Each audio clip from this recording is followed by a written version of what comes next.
Okay, hey, Ryan Hartman here with Bond Street Mortgage, and I have John Miller from Entourage Elite Real Estate. Hi, John. Hey Ryan, how are you today? Great, great. What we're going to talk about today is how and where to buy your first investment property in South Jersey. John, where you're in the west side of New Jersey over there. What market are you in? I'm right outside of Philadelphia. I primarily cover Gloucester, Camden, and Burlington counties. Okay, great. So, why South Jersey? Let's talk quickly about your market, why it's a good place to be investing right now. You got some reasons?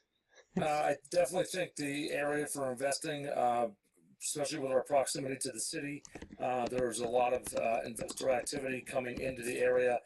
We do have a lot of rental properties throughout the area. The market that had been inundated with foreclosures and short sales, things of that nature over the last several years, has created an opportunity for investors to get in at some lower price points now, to do a lot of buy and flips. So I think there's a significant activity in the area. Okay, so there's a lot of fixed flip opportunities here. Fixed flip Yes. opportunities. So is there a lot of, I know you do a lot of bank owned stuff. Is there a lot of REO short sale inventory right now? Yeah, inventory has kind of dipped in the last couple of months, but I think we're going to start to see another surge. I think with the inventory being what it was through the spring market right now, a lot of the asset companies and banks were not, accumulating a lot of property right now. But I think that's going to start to change once we come out of this spring market. Okay, great. And there we go. So let's talk about so we've got inventory. What are the best towns and areas to invest in? I have some stuff on the slide and I'll let you talk about what we have here.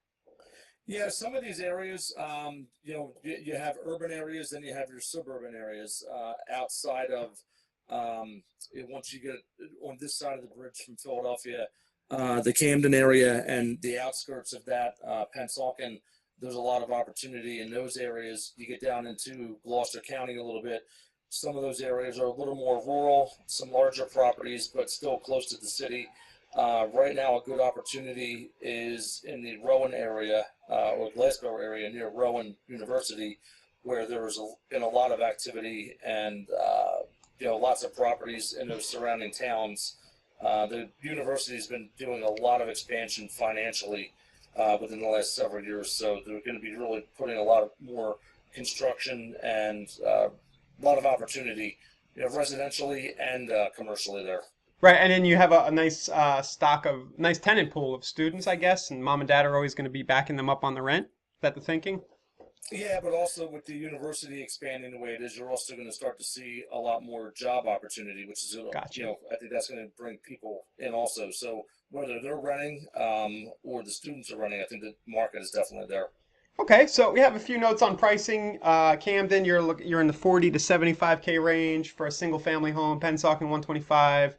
Gloucester County rural, maybe 100,000 average sale price. But it sounds like you are looking hard at near in and around Rowan as a good place to be focusing on.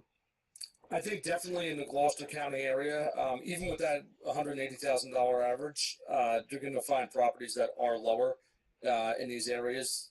Whether or not the money, whatever needs to go back into the property to get it to fair market value, you're definitely going to see a lot more opportunities in some lower price points.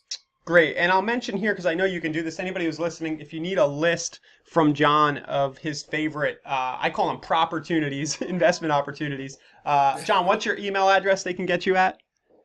They can reach me at jmiller, WASHTWP @gmail.com.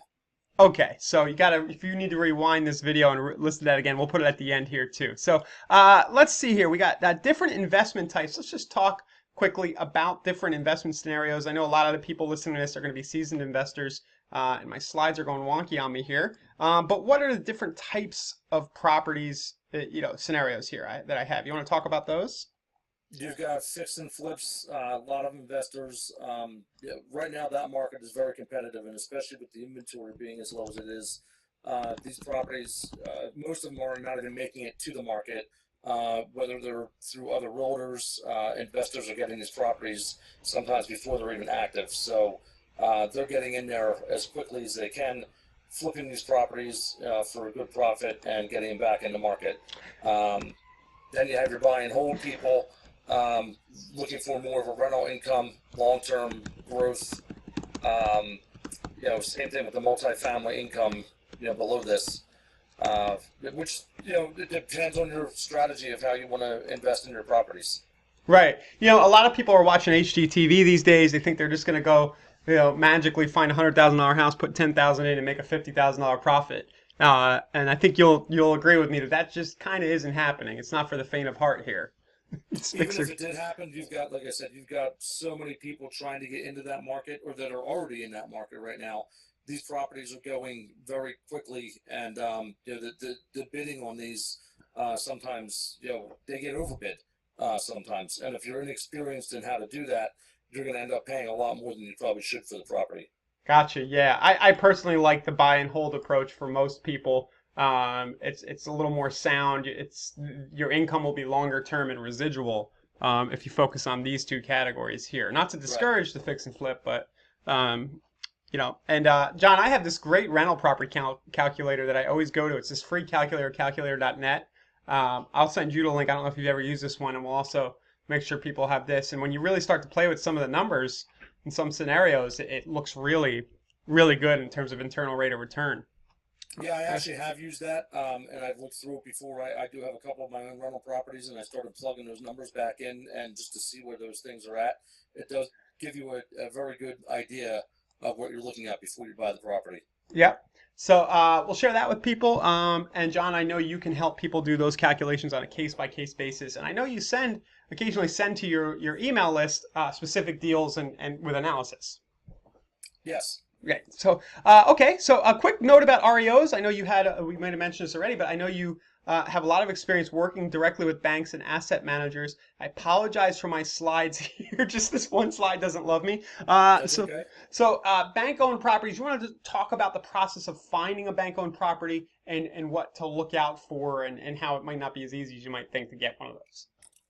There's several lists, whether a consumer's looking online for themselves, or if they come to hopefully me to represent them. I can definitely find those properties through our local MLS system. Um, but once you find those properties, it's just a matter of determining what the property's worth, what it's listed for, how much work needs to go into the property. Some of these may not need any work at all. I have dealt with them where they were actually in very good condition, even listed as a bank owned. So people get confused and think that, oh, it's bank owned, it must be in really bad condition, which sometimes is not the case. I just settled one a few months ago. We got a list price $20,000 over asking, and it was in move-in condition the day that people bought it. Great. All right. So if you need an REO bank-owned list, John can help you with that. Some other ways to find a great deal. You have your bank-owned lists. I'm a big fan of looking at the HUDHomestore.com investor eligible properties. Um, Yes, yeah, and that's a good source. People just need to be aware that HUD on the home store they do have there's a period as an investor that it's only open through owner occupieds first. So if you're looking to as an investor, there sometimes is a bid period that may not be open to investors. Usually it's about 15 to 20 days, depending on the property. Great. And you can actually sort on the site buyer type and you can do investor right here and Yeah, and see. then once you put in the investor, it should tell you what the see where it says extended on here, the listing period, or it'll tell you when the bid dates are for investors or owner occupieds. Yeah, so that's another good source of good opportunities. Properties with motivated in description. If you look in the MLS, John can do this for you and search for motivated sellers. Yes, and I can specifically put that into an MLS search. There's other terms that we could use to find those things. And then even within the MLS, I can definitely go through and look specifically whether it's a bank owned or an REO at that point and kind of then see what the motivation is with those. Right. And then we have, you can mix in properties that have had recent price reductions and properties that have been on the market a little longer. A lot of times what happens, a property will sit on the market and then the seller will get a little more desperate and reduce the price. It suddenly becomes a good deal. Uh, Yes, for some people, again, any property, any investment that you're looking for, the deal has to be good, for you, not just for whatever the listing price is or what it's on the market for. Great. And then I have your other email here if people need to get that list from you, jmiller08080 @gmail. You know what? Let's just use that one then. It's probably the easier one to use. Okay, so that's that. Quick note about financing, different ways to get money to buy an investment property. I'll handle this mortgage stuff really quickly as a representative of Bond Street here, and one of our advisors would be happy to talk to you. John can get you over to us. A few methods. If you need cash to buy an investment, you can refinance your current property and cash out in some cases. If you have some equity, use that cash to leverage another property. There's a home style renovation program, which a lot of people don't know you can use as an investor to get fix and flip funds. People regularly are allowed to invest with your IRA, and it might be a more conservative approach. It might sound complicated, but instead of investing in stocks and bonds that you have, no, stocks in particular that you don't have much control over, with an IRA, you can actually invest in real estate, and have a little more control over your asset, right? John? Yes. The only thing I would just, as not being the financial person of that part, I would just be careful that whatever you're doing with the IRA, that you're whoever's controlling or manages the IRA, that you're able to do that, and that there's no penalties to take that money. Yep. There are hard money and investor focused programs that are going to tend to be a little more expensive, but sometimes they can make sense. They're kind of like taking on a partner, right? Yep. And then private money. And I'll let John, you can talk to people about any of these sources when they get in touch with you. And then here at Bond Street, we do a lot of work with investors, and we'll try to find you the best possible terms given your situation. Yeah, absolutely. Yep. And then, so that's about it. This is meant to be a light intro to John's marketplace there in Gloucester County, Camden. If you want to find a good deal in that area, John has a ton of experience. You're going to want to call or text him. Is that the correct number, John? Yes. Okay. And then buy or sell southjersey.com. And then we are at bondstreetmortgage.com. Just go to our site. You'll find the phone number and a lot of other resources there as well if you have questions about financing your next investment property. John, thanks a lot. Anything else you want to add? No, I think you pretty much covered everything. As usual, you guys are very informative, and hopefully we can get this information out to consumers. All right, great. Thanks a lot, John. Talk soon. Great. Thanks, Ryan. I appreciate it.